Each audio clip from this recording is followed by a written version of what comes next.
Assalamualaikum warahmatullahi wabarakatuh. Shemara kafuun irra jirtu madaqashtii nagaa fayyaa keessanii ni jira nagaa kooti. Alhamdulillah baga nagaa taatan baga gara chaanal obsaatuuf nagaan dhuftan. Har'aan tana maal waliin ilaalla. TikTokii keenya haala kamiin sirreeffachuu dandeenya, viidiyoon keenya akkamitti nama bira gahaa, akkasuma mootummas fooloorsiin keenya akkamitti nuuf guddata isa jedhu waliin ilaalla. Nafaana bu'aa viidiyoo kana galuma isaatti hordofaa isiniin jechuun barbaade. Akkasuma gaa TikTokii keessan yeroo gabaabaa keessatti akkasiniin guddatu viidiyoo kana galumaatti na daawwadha.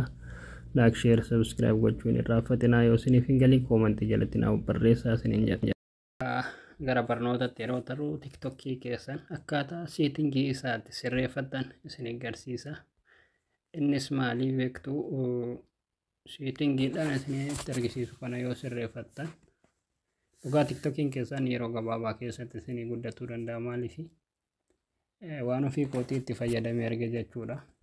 Yoo dura 4,000 irra ture 5,000 akkas irra ture seetingii san sirreeffadhee naan 10,000 naaf gale jechuudha. Akka seetingii san sirreeffadhaa isiniin jechuun barbaade viidiyoo keessanis akka inni nama bira gahu akkasuma immoo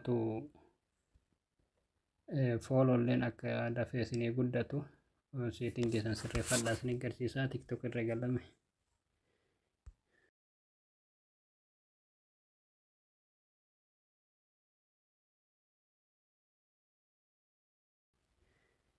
profaayilii isa jalaa kana tuqxanii erga profaayilii tuqxanii TikTokii keessan keessa galtan tuqaa sadiin gubbaa kana tuqxan jechuudha. Tuqaa sadiin isa gubbaa kana tuqxaniit seetingeen daapiraazee isa jedhu kana isa jalaa kana isarra galtanii isarra yeroo galtan haala kanaan isinii fida.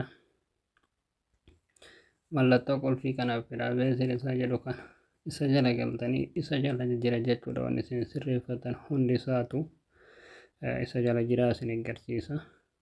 Isa jala galame haala kanaan inni gubbarraa kun haala kanaan fakkeenyaaf haala kanaan yoo inni banaa akka jiraatu taate kiyya nama cufeetiniin ture haala kanaan jiraate taanaan seetingiin jedha fooloon keessanis isinii guddachuu hin danda'u. Namni illee viidiyoo keessan isin arguu hin danda'u. Fooloon TikTokii keessanii guyyarraa isinirraa qannasa malee waa takka isin hin dabalu. Isa kana ofirra galchaa ofirraa cuftan haala kanaan isinii fida. Ofiin jettaniini akkatti cufaa gootan jechuudha hunda isaatu. Inni lammataa immoo jala kanatti ol harkiftanii asuma jala jira jechuudha. Fakkeenyaaf fooloorsi isa jedhu kinooti. Like in the video ka jedhu sus kinooti jechuudha. Asuma jala jira kino. Bakka kanatti ni agartan jedhee yaada. Like illee as jala jira. Fakkeenyaaf isarra tuqxanii dura kanatti isarra tuqxanii haala kanaan jira jechuudha. Yeroo haala kanaan jiraate oolen isa jedhu kanarra ka gadii kanarra jiraate taanaan haala kanarra yoo jiraate viidiyoo keessan tasuma namni isiniin argu.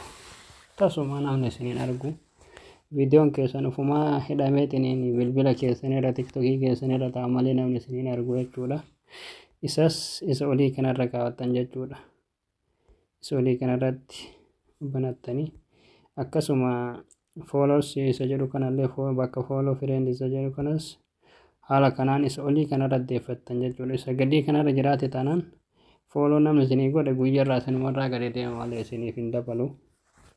Sirreeffadhaa isiniin jechuun barbaade isa olii kanarra kaawwattanii isiniin jechuun barbaade haala saniin hunda isaatu sirreeffadhaa. Deebi'an mallee asuma keessatti fakkeenyaaf bakka dileetii isa jechuu kana asirra isa kanallee ofirraa dileet gootanii haala kanaan viidiyoodhaan isin ilaalaa ooltan bakka kanatti walitti qabamee jawaala keessaniif TikTokii keessan guuta.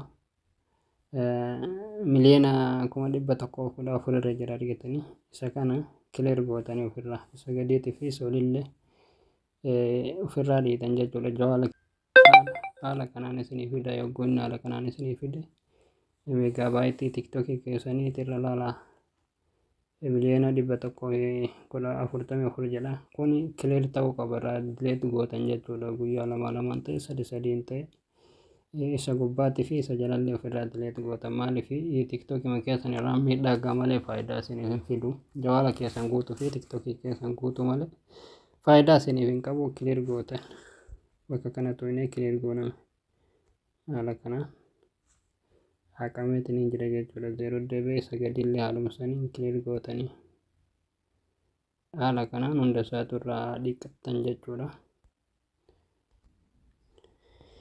Amma isinni tokko kan isinitti argisiisu tiktookii keessan jechuudha walii sheer gootanii akkasuma viidiyoo namaa yoo waliif sheer gootan akkamitti namni uf jalatti jechuudha ofii keessanii viidiyoo nama tokko uf jalatti sheer gochuu hin taanetti akka waan ofii keessanii maxxansanii ta'anitti viidiyoon sun akka nama ibaa bira ga'ee nama sanii fooloo isaan namni isaaf godhuu danda'u isin agarsiisa. Fakkeenyaaf nama jaalatan tokko viidiyoo walii guddisuudhaaf jechuudha uf jalatti sheer gootan jechuudha.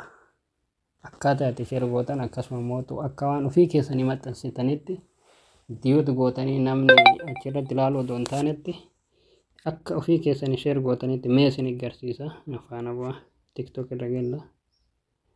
Amma tiktookii kana maati jechuudha. Viidiyoo kana fakkeenyaaf mallattoo sheerii kana gadi qabdanii waggoota akka erga mallattoo sheerii kana gadi qabda waan kana isinii baasa jechuudha.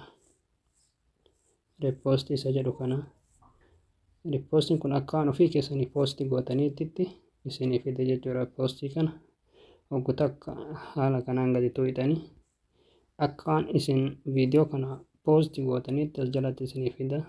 Repoostii isa jedhu kana waggoota akka tuqxan haala kanaan jechuudha. Viidiyoon kun amma akka waan maxxansetti na jalatti dhufa. Warri fireendii kiyya warri fooloo naaf godhe kun hundi isaatu ni arga jechuudha viidiyoo kana. Eegasii gurbaa kanaafis fooloo gochuu danda'anii fakkeenyaaf mee tiktookii keessa gallee waliin ilaalla. Haala kanaan erga dhuftan booda sarara sadiin kana qaba. Kun qulfiidha fakkeenyaaf viidiyoon barbaanne viidiyoo darsiisin hin jenne fiddanii qulfii kana jala yoo keettan namni arguu hin danda'u isin malee.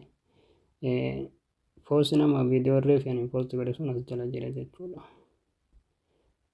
Bakka kana jira mee bakka kanatti xiyyaa olii fi gaggaragalu kan ija keessa jira. Kinootama viidiyoo reefisuun kinoos jira. Nama sadii akkas poostii godhee jala maxxanse jechuudha. Haala kanaan akka waan ofii keessanii maxxansitanitti warri fireendii kiyya ta'e kun hundi isaatu viidiyoo kana arguu danda'a maatii isaaf ta'uu danda'a. Haala kanaan maxxansaa isiniin jechuun barbaade. Haala kanaan tiktookii keessan guddifadha. Akkasii viidiyoo kana yoo isinitti tole laayik sheer sabiskiraayib gochuun hin irraanfatinaa. Hagaa viidiyoo biraatti walitti deebinutti turtii gaarii nagaan naaf jiraadha.